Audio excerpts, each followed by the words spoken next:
আজি দিবাকৰ কলিতাক মাৰা নাই, মাৰিলে সমগ্ৰ অসমৰ ৰাইজৰ পালক বন্ধুসকলক মাৰিছে আৰু মাৰিছে এনেকে মাৰিছে পুৰি পকাই উঘালি মাৰি পেলালে।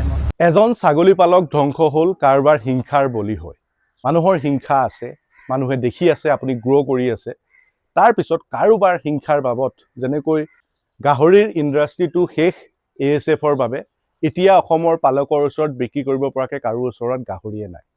লগতে ফাগুন মাহ আহি আছে, কুকুৰা পালকসকলৰো এটাই চিন্তা, নিজৰ কুকুৰাকেইটা কেনেকৈ বচাই ৰাখিব পাৰি। তাৰ লগতে ব্ৰইলাৰ পালনটো হ'ল ডাইৰেক্ট কোম্পানীক টকা দিয়া এটাৰ বুদ্ধি, কেৱল পুহিবৰ বাবে কিবা এটা টকা আমি পাই থাকোঁ। তেতিয়াহ'লে এই সকলোখিনি বাদ দি অসমীয়া মানুহে গাঁৱতে থাকি কি কৰিব? আজিৰ এটা প্ৰশ্ন, আজিৰ এটা মূল প্ৰশ্ন। এইকেইটা ছাগলী মাৰি পেলালে মোৰ, তাতকৈ যদি মোক মাৰি পেলালে বেছি ভাল হ'লে। কিমান যুৱ চাম উঠি আহিছিল মোৰ ফাৰ্মখন চাই, মা পদুমী গড ফাৰ্ম চাই কিমান পালক বন্ধু উঠি আহিছিল, কিমানে ছাগলী ফাৰ্ম কৰিছিল। এতিয়া ছাগলী ফাৰ্ম কৰিবৰ কাৰণে ভয় কৰিব। আজিৰ এটা মূল প্ৰশ্ন, যিটো প্ৰশ্নৰ উত্তৰ আমি বিচাৰি হাবাথুৰি খাইছোঁ, যিটো প্ৰশ্নৰ উত্তৰ মই সমগ্ৰ অসমতে বিচাৰি ফুৰোঁ। আৰু তাৰ পৰা যেতিয়া এনেকুৱা কিছুমান বস্তু দেখোঁ, এনেকুৱা কিছুমান আপডেট পাওঁ, য'ত মানুহে ইণ্টেনশ্যনেলি এজন পালকক শেষ কৰি দিছে। যোৱাকালি আমি ফেচবুকত দেখিলোঁ দিবাকৰ কলিতা, গুৱাহাটীৰ সীমান্তৱৰ্তী পাচৰীয়া অঞ্চলত তেখেতৰ ফাৰ্মখন আছিলে, মা পদুমী গড ফাৰ্ম বুলি। সেইখন ফাৰ্মৰ প্ৰায় 70ৰ পৰা 80টা ছাগলী এটা এটাকৈ ধৰফৰাই মৰিছে। এইটো কোনোবা জধামূৰ্খই কৰিছে, নহয়তো একদম উচ্চশিক্ষিত জ্ঞানী মানুহ ওপৰৰ পৰা প্ৰি প্লেনিং কৰি পেলাই মাৰিছে। কাৰণ ট্ৰেডিংটো মই সমগ্ৰ অসমত বন্ধ কৰি পেলাইছিলোঁ। অসমত জন্ম পোৱা, অসমত মাটি বাৰী জলবায়ুৰ লগত মিলা ছাগলীহে মই দি আছোঁ। তাৰ কাৰণে মোক সমগ্ৰ অসমে ভাল পাইছে। তেখেতৰ লগত কথা পাতিলোঁ, যিহেতু মোৰ লগত তেখেত চিনাকি, তেখেতৰ মই আগতে ভিডিঅ' এটা প্ৰস্তুত কৰিছোঁ, আপোনালোকে দেখিছে চাগে। তেখেতৰ লগত মই কথা পাতিলোঁ আৰু কথা পাতি গম পালোঁ যে কোনো ধৰণৰ খাদ্যত বিষক্ৰিয়া হ'ল, মানে সেয়া কোনোবাই কিবা দিলে, যাৰ বাবে তাৰ আজি দৰৱ, তাৰ আজি সেই বিষ কাটিব পৰাকৈ কাৰো অসমৰ ওচৰত, ভেটেনেৰি ডিপাৰ্টমেণ্টৰ ওচৰত কোনো ধৰণৰ মানে তাৰ চলিউশ্যনেই নাই। কিবা পাত খাই যদি হ'ল হয়, তাৰ কিবা চলিউশ্যন থাকিলে হয়। ইমানেই কুইক ৰিয়েকশ্যন হৈছে, সেয়া কিবা দিয়া বুলিয়েই সকলোৱে সন্দেহ কৰিছে। অসম চৰকাৰৰ পশুপালন বিভাগৰ পৰা বিভিন্নজন চাইণ্টিষ্ট গৈ তাত চাইছে, বিভিন্নজনে গৈ পিনি তাত ষ্টাডি কৰিছে, তাৰপিছতো তেওঁলোকে একো চলিউশ্যন দিব পৰা নাই। তেতিয়া তেওঁলোকে চিয়'ৰ হৈছে যে এয়া কোনোবাই কিবা দিছে, যাৰ বাবেহে ছাগলীবিলাক এনেকৈ মৰিছে। এয়া এটা ডাঙৰ চক্ৰান্ত হ'ব পাৰে বুলি তেওঁ সন্দেহ কৰিছে। তেওঁ যেনেকৈ বাহিৰৰ বহুত ট্ৰেডাৰ আছে, সেই ট্ৰেডাৰসকলৰ পৰা ছাগলী নিকিনিবলৈ, ছাগলী যাতে ট্ৰেডিংটো ছাগলীৰ বন্ধ কৰিবলৈ তেখেতে আগবাঢ়িছিলে, আৰু তাৰ বাবে চাগে এয়া এটা চক্ৰান্ত হ'ব পাৰে।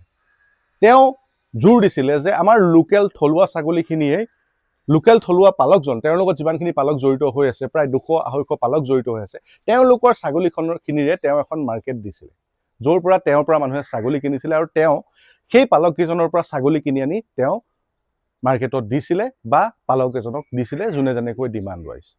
কিন্তু যেতিয়া এই লোকেল ছাগলী আমাৰ আছাম হিলগটৰ যেতিয়া বেছিকৈ উত্থান হৈছিলে, তেতিয়া চাগে কোনোবা মানুহৰ হিংসা হৈছিলে, যোনে বাহিৰৰ পৰা ছাগলী আনি আছিলে, যোনে বাহিৰৰ পৰা ছাগলী আনি ট্ৰেডিং কৰি আছিলে, সেইসকলৰ হিংসা বুলি তেখেতে সন্দেহ কৰিছে, বা এয়া এটা প্লেণ্ড অৰ্গেনাইজড এটা তেওঁৰ এগেইনষ্টত চক্ৰান্ত বুলিও তেওঁ সন্দেহ কৰিছে। আমি আমাৰ নিজৰ মানুহখিনিয়ে যদি কিবা এটা কৰোঁতে সেই নিজৰ মানুহখিনিয়ে যদি হিংসা কৰোঁ, এই বস্তুটো হ'ব জানো? আৰু এনেকুৱাও নহয় যে মাৰ্কেটখন নাই। আজি এজন পালকে, সেয়া এজন গাহৰি পালক হওক, সেয়া এজন ছাগলী পালক হওক, এজন কুকুৰা পালক হওক, এটা অঞ্চল তেখেতে কভাৰ কৰিব পাৰে, তেখেতে সমগ্ৰ অসমখন তেখেতে কভাৰ কৰিব নোৱাৰে, কাৰণ তেওঁৰো এটা লিমিটেড চ'ৰ্চ আছে। আজি এখন ফাৰ্মত গাহৰি কিমান উৎপাদন হ'ব? এজন ফাৰ্মাৰে গাহৰিৰ গোটেই অসমৰ ডিমাণ্ডটো কি কণ্ট্ৰল কৰিব পাৰিব নেকি? চ' এয়া পালকজনক এনেকৈ ধ্বংস যেতিয়া কৰি দিয়ে নহয়, আমাৰ সঁচাকৈ এনেকুৱা মন হয় যে মানুহে সঁচাকৈ কি কৰিব, কি কৰি আগুৱাই যাব। আজি ইমানখিনি জেগাত, ইমানখিনি পালকৰ লগত একত্ৰিত হৈ ইমানখিনি কাম কৰি থকাৰ পিছত যেতিয়া এনেকুৱা এটা খবৰ পাওঁ, নিজে খুব দুখ লাগে, মৰ্মাহত হওঁ। ভাবিব নোৱাৰা এটা চিন্তা, ভাবিব নোৱাৰা এটা যোৱাকালি ৰাতিটো ভাবি আজি এই 12টা বজাত দুপৰীয়া এই ভিডিঅ'টো এতিয়া প্ৰস্তুত কৰিছোঁ। কাৰণ কিয় এই কথাষাৰ যদি মই নামাতো, মই যদি এই কথাষাৰত আগুৱাই নাযাওঁ, তেতিয়াহ'লে সেই পালকজনক আজি আপোনাৰ বা সেই দিবাকৰ কলিতা দাক মই অকলে এৰি দিয়া হ'ব। মই আকৌ 2 বছৰ দেখিম, আকৌ উদ্যমে কাম কৰিম। মোৰ হাতত এতিয়াও 200জন ছাগলী ফাৰ্মাৰ আছে। মই সিহঁতক মই যদি মৰি যাওঁ সেই ফাৰ্মাৰ পৰা কি হ'ব? কিন্তু এটা বস্তু ভাল লাগিছে যে দিবাকৰ কলিতা দাই কৈছে যে মই আকৌ উঠিম, আকৌ জীয়াম, মোক মাত্ৰ অলপমান সময় লাগিব। মই এইটো কথাই বিশ্বাস কৰোঁ যে কোনো এজন মানুহে তেওঁৰ যদি কিবা এটা শেষ হৈ গৈছে, শেষ বুলিলেতো শেষ নহয়, আকৌ আৰম্ভণি হ'ব। তেওঁ গোটেই বস্তুখিনি জানে, এতিয়া কৰোঁতে খুব কম সময় লাগিব। আমি দেখা পাম যে এবছৰৰ ভিতৰতে তেওঁ ফাৰ্মখনত আকৌ 70-80টা ছাগলী হৈছে। ছাগলীয়ে টকা দিয়ে যিসকলক, কোনসকলক ছাগলীয়ে টকা দিয়ে? যিসকলৰ চৰিবলৈ বিভিন্ন ধৰণৰ অঞ্চল আছে, য'ত তেওঁলোকে নিজৰ ছাগলীৰ ফিডিং কষ্টটো একেবাৰে কম কৰি পিনি তেওঁলোকে চৰুৱাই, মানে ছাগলী চৰিবলৈ দি তেওঁলোকে কেৱল চোৱা চিতা কৰিয়ে তেখেতলোকে পইচা উপাৰ্জন কৰে। দিবাকৰ কলিতা দা এজন তেনেকুৱা মানুহ। তেওঁৰ ওচৰত বহুত জেগা আছিলে, তেওঁৰ ওচৰতে, তেওঁৰ ঘৰৰ কিনাৰতে প্ৰায় 500-600 বিঘা মাটি লাগি আছে, চৰকাৰী মাটি, য'ত তেখেতে নিজৰ ছাগলীখিনি এৰি দিয়ে আৰু সেই এৰি দিয়ে তেওঁ ছাগলী পালন কৰিছে। লগতে তেওঁ আৰু পালকসকল যিসকল জড়িত হৈ আছে তেওঁলোকৰ ছাগলীবিলাক তেওঁলোকে বিক্ৰী কৰে। এই বস্তুটো, এই যদি এটা ইক'চিষ্টেম আমি যদি কমপ্লিট এনেকৈ ধ্বংস কৰি দিওঁ, তেতিয়া কিন্তু আমাৰ মানুহ আৰু উঠি আহিবলৈ টান পাব। আজি মানুহে ভয় কৰিব যে আকৌ যদি তেওঁলোকৰ লগতো কোনোবাই এনেকুৱা কৰে। মই দুটামান ৰিকুৱেষ্ট আপোনালোকক কৰিম। ৰিকুৱেষ্ট মানে এনেকুৱা ধৰণৰ যে আমি কিবা এটা হ'ল, তাৰ পৰা আমি কিবা এটা সলিউশ্যন কৰিবলৈ হ'লে তাতকৈ আগতে আমি তাৰ বুদ্ধিখিনি কৰিব লাগিব। প্ৰত্যেকখন ফাৰ্মতে CCTV লগোৱাটো প্ৰয়োজনীয়তা, বাধ্যতামূলক। কাৰণ কিয়? তেতিয়া গম পাব যে একজেক্টলি কি হৈছে, কোন আহিছে। 6টা-7টা CCTV যেতিয়া কেমেৰা লগাই দিব, তেতিয়া আপোনালোকে গম পাব যে কোন আহিছে, কোন সোমাইছে, কোন গৈছে, কোন নাই যোৱা। সেই বস্তুটো যদি বাধ্যতামূলক কৰে, তেতিয়া কিন্তু বহুখিনি বস্তু ৰখিব। আৰু ফাৰ্মখনত যাকে তাকে সোমাবলৈ নিদিব। কাৰণ কিয়?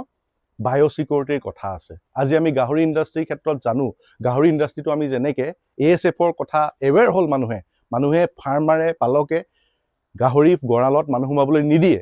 তেনেকৈ ছাগলীৰ ইণ্ডাষ্ট্ৰীটোতো আমি কিন্তু এইটো ফ'কাছ কৰিব লাগিব যে ছাগলী গঁৰালতো বেলেগ বেলেগ মানুহ সোমোৱাটো আমি বন্ধ কৰিব লাগিব। এটা কমপ্লিট ক্ল'জ এনভাইৰনমেণ্ট এটা আমি ল'ব লাগিব, য'ত কেৱল ফাৰ্মত কাম কৰা অত্যন্ত বিশ্বাসী মানুহ কেইজনহে তালৈ সোমাব পাৰে। এই দুটা যদি ছিষ্টেম নকৰোঁ, কাইলৈ কোনোবাৰ লগত কিবা এটা বেমাৰ আহিব আৰু সেই বেমাৰটোৱেই গোটেই ফাৰ্মখন ধ্বংস কৰি যাব। দিবাকৰ কলিতা দাৰ লগত কথা পাতোঁতে সুধিছিলোঁ, তেখেতে বিভিন্ন ধৰণৰ ভেকচিনছখিনি কৰি থোৱা আছে বুলি তেখেতে জনাইছিলে। যদি ভেকচিন কৰি থোৱা আছিলেই, যদি ভেকচিনটো ভালকৈ তেখেতে কৰিছিলে, তেওঁ নজনা এজন মানুহ নহয়। লকডাউনৰ পৰা আজিলৈকে তেওঁ ছাগলী ফাৰ্ম কৰি আছে, তেওঁ জানে।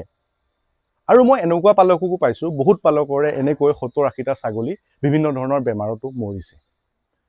তাৰপিছত পালককেইজন এৱেৰ হৈছে আৰু বেছি উদ্যমে তেওঁলোকে আগুৱাই গৈছে। আমি নিজৰ ছেফটিখিনি, নিজৰ ছিকিউৰিটিখিনি আমি প্ৰথম ঠিক কৰি ল'ব লাগিব। ঠিক কৰাৰ পিছত আমি আগুৱাবলৈ আমি প্লেন কৰিব লাগিব। পাৰিলে CCTV লগাব লাগিব, পাৰিলে ক্ল'জ এনভাইৰনমেণ্ট এটা ক্ৰিয়েট কৰিব লাগিব, য'ত কেৱল 1-2জন মানুহে তাতে এণ্ট্ৰি কৰিব পাৰে। সেইখিনি বস্তু আমি চাব লাগিব। তাৰপিছতে কিন্তু এই বস্তু ক্ষেত্ৰত আগবাঢ়িব লাগিব। যেনেকৈ কুকুৰা ফাৰ্মটোৰ ক্ষেত্ৰতো একেই কথা, তাতেও মানুহ ক্ল'জ এণ্ট্ৰি, দৰ্জা বন্ধ হৈ থাকিব লাগিব, যাতে মানুহ সোমাব নোৱাৰে। কাৰণ এটা বস্তু হয় যে মানুহ যিমান অহা যোৱা কৰিব, মানুহ যিমান সচৰাচৰ গৈ থাকিব, তাতে এই বেমাৰবিলাক বেছি হয়। আৰু কোৱাৰেণ্টাইন চেণ্টাৰ ক্ৰিয়েট কৰিব লাগিব। ক'ৰবাৰ পৰা ছাগলী আনিছে, ক'ৰবাৰ পৰা গাহৰি আনিছে। মোৰ যেনেকৈ ফাৰ্মত এটা গাহৰি আনিলে, গাহৰি পোৱালি যেতিয়া কিনো, বেলেগৰ পৰা যেতিয়া কিনিব লগা হয় ব্ৰিডিঙৰ কাৰণে, তেতিয়া মই বেলেগত ৰাখিহে নিজৰ ফাৰ্মত ভৰাওঁ। এই ছিষ্টেমখিনি তেনেকৈ ছাগলী ক্ষেত্ৰতো কৰিব লাগিব, তেনেকৈ কুকুৰা ক্ষেত্ৰতো কৰিব লাগিব। বস্তুখিনি চাইণ্টিফিক কৰিব লাগিব, যাতে আমি সেই বেমাৰকণৰ পৰা, আমাৰ এটা ছাগলী বেমাৰৰ কাৰণে গোটেই ছাগলীখিনি যাতে আমাৰ ধ্বংস নহয়, এটা গাহৰি বেমাৰৰ বাবে গোটেই গাহৰিখিনি যাতে ধ্বংস নহয়, এই বস্তুটো আমি চাব লাগিব। দিবাকৰ কলিতা দাৰ যিখিনি কথা, সেইখিনি আজি গোটেই অসমে কান্দিছে তেখেতৰ লগত। কাৰণ এনেকুৱা এখন যেতিয়া এটা ছিটুৱেশ্যন দেখা পায়, 70-80টা ছাগলী একেলগে এনেকৈ মৰি যোৱা দেখা পায় মানুহে, সকলোৰে মনত দুখ লাগে আৰু বিশেষকৈ পালকসকলৰ মনত বেছি দুখ লাগে। কাৰণ সেই মানুহজনে জানে, মই জানো যে এটা ছাগলীৰ পৰা কিমান মানুহে সপোন ক্ৰিয়েট কৰে, কিমান ভাবে যে মোৰ এই ছাগলীখিনিৰ পৰা কি হ'ব পাৰে, এই গাহৰিখিনিৰ পৰা মই কি কৰিবলৈ বিচাৰি আছোঁ। তাৰপিছত যেতিয়া এনেকুৱা এটা ছিটুৱেশ্যন হয়, প্ৰত্যেকজন পালকৰ মন দুখ লাগে, প্ৰত্যেকজন পালকে ৰিয়েলাইজ কৰে যে মোৰো ক'ৰবাত এনেকুৱা ভুল হৈ আছে নেকি, যাৰ বাবে আজি এই পৰ্যায় হ'বগৈ। মানুহৰ হিংসা আছে, মানুহে দেখি আছে আপুনি গ্ৰ' কৰি আছে, তাৰপিছত কাৰোবাৰ হিংসাৰ বাবদ, যেনেকৈ বহুত ক্ষেত্ৰত দেখিছোঁ কুকুৰৰ ক্ষেত্ৰত কিবা দি পিনি কুকুৰটো মাৰি পেলায়, বা বহুত ক্ষেত্ৰত আমি দেখিছোঁ ৰিচেণ্ট সোণাপুৰত দেখিছোঁ কমপ্লিট অমিতা গছ কাটি থৈ গুচি গৈছে। এইবিলাক মানুহৰ হিংসা। চ' সেইজন মানুহকো ৰিকুৱেষ্ট কৰিম, যদি তেওঁলোকে কোনোবাই চাইছে বা কোনোবাই যদি মনত এই বস্তুটো ৰাখিছে, সেই পালকজনে বহুত কষ্ট কৰি পিনি আজি গাহৰিকেইটা পুহিছে, ছাগলীকেইটা পুহিছে, কুকুৰা পুহিছে, ব্ৰইলাৰ পুহিব লৈছে। অকণমান কষ্ট হৈছে, মই গম পাইছোঁ আপোনালোকে কিবা ক্ষেত্ৰত আপোনালোকৰ চাগে অসুবিধা হৈছে। সেই কথাখিনি ডাইৰেক্টলি সেই মানুহজনক কওক আৰু তাৰ চলিউশ্যন কৰাৰ বাবে তেওঁলোকক ব্যৱস্থা কৰিবলৈ কওক। আৰু যদি নকৰে আপোনালোকে প্ৰশাসনৰ সহায় লওক। এনেকুৱা ধৰণৰ কোনো ধৰণৰ কিবা দি মেলি তেখেতৰ ফাৰ্মখন, তেখেতৰ গোটেই সপোনটো ধ্বংস কৰি দিম বুলি আপোনালোকে নাভাবিব। আপোনালোকে আৰু কিবা এড কৰিব বিচাৰে নেকি এই বিষয়ে কমেণ্ট কৰি জনাবলৈ নাপাহৰিব। আৰু এইখিনিয়ে যদি নকৰে আমাৰ মানুহে কি কৰি খাব তাৰ উত্তৰটোহে কিন্তু আচল কথা। এয়াই ভিডিঅ'টো, খুব দুখ লগাকৈ এই ভিডিঅ'টো শেষ কৰিছোঁ। আৰু গুৱাহাটীত আছিলোঁ, এয়া গুৱাহাটীৰ চতৰ ওপৰত আছোঁ। চ' তাতে ভিডিঅ'টো আপোনালোকক প্ৰস্তুত কৰি দিলোঁ। অকণমান আপোনালোকে বস্তুখিনি চাওক আৰু চাই মেলি এনালাইচিছ কৰি পিনি বস্তুখিনি কমেণ্ট আকাৰে দিব বুলি ভাবিলোঁ, যাতে দিবাকৰ কলিতাও ইয়াৰ পৰা উপকৃত হয়, তাৰ লগতে আৰু মানুহক আমি এই বস্তুটোৰ বিষয়ে এৱেৰ কৰিব পাৰোঁ যে য়েছ, আমাৰ পালকজনে, আমাৰ সেই ল'ৰাজনে বহুত কষ্টৰে কামখিনি কৰিছে, যাৰ বাবে এনেকুৱা এটা কোনো ধৰণৰ কিবা নকৰিব, যাৰ বাবে তেওঁৰ গোটেই সপোনটো, গোটেই এখন পৰিয়াল, গোটেই এখন সংসাৰ ধ্বংস হৈ যায়। এয়া মোৰ ফালৰ পৰা আপোনালোকলৈ ৰিকুৱেষ্ট যে এনেকুৱা কিবা নকৰিব আৰু নেক্সট এজনৰ লগত। ধন্যবাদ, থেংক ইউ।